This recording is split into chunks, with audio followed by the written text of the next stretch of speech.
Hello and welcome back. Today we are talking about another variable type. This one is called string. A string is essentially a collection of characters, numbers, letters, or any special characters. Often strings are used for words or entire texts. As you can see, I have opened our Python development environment again, and we are opening a new document here, and we'll start by defining a string. I will call it my string, and the value will be hello. You have probably noticed the quotation marks around the word hello, and these are important. They tell Python that this is a string. I'm quickly adding the print function here. You should be familiar with it already. And now I need to save this file. And then I'm going to run it so that you can see that Python actually displays the word hello. Here we go.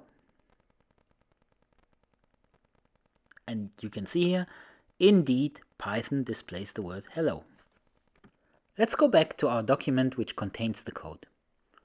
As you can see, I used double quotes around the value of my variable, the word hello.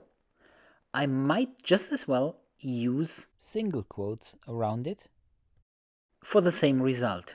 I will show you. I will replace the double quotes with the single quotes. And I will run it and I get the same result. It displays the word hello. However, I suggest you always use double quotes, and I will show you why. Let's assume I have a longer text here. I will write, "This is Tim's text."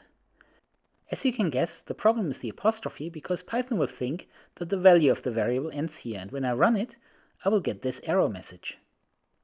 Now I can fix this problem by using a so-called escape character. That's a backslash. It looks like this, and it tells Python that the next character, the apostrophe, is part of the value. When I run this now, you can see that the text is displayed correctly. When I use the double quote, there's no need for the escape character, as I will show you here. I put this in double quote, I remove the escape character, and the text displays correctly as well. You can probably guess that if I use the double quotes and I use a double quote in my text, then I have to use the escape character for that one as well. Just to be clear, a string can be any special character, like a $sign or any other special character, or a number or a letter. It doesn't have to be a real text.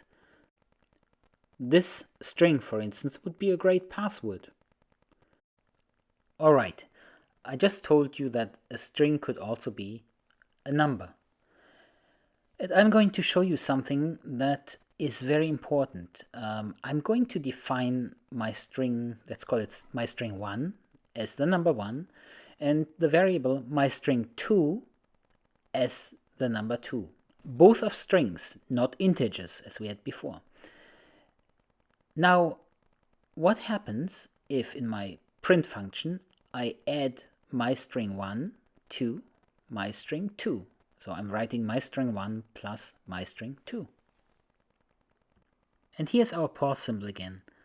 Please pause the video and think for a moment. What do you think will happen when I print the result of this to the screen? Something peculiar happens. When I run this, we will get 12. Why is that? Shouldn't 1 plus 2 be 3? Well, Python doesn't treat your variables here as numbers. It treats it as texts. And in this case, it just attaches the content of variable 2 to the content of variable 1. When we add two strings together, the correct term for this operation is concatenation. Let me give you a practical example of when we would want to add two strings together. For instance, here we have one variable called first name and one variable called last name. I will choose a first name of Lisa and a last name of Clever. Now, if I print this to the screen, let me save it and then run it, you will see it outputs Lisa Clever. Now, this is not the nicest way of outputting the name because a space is missing, and I could just as well add a space here and concatenate the first name to the space and to the last name. And here I would get first name and last name printed out in one line. So now let's quickly review what we learned today. We learned what a string is, essentially a collection of any characters. We learned how to define a string. You basically choose a variable name, then write the equal sign, and then you add the value of the variable in double quotes.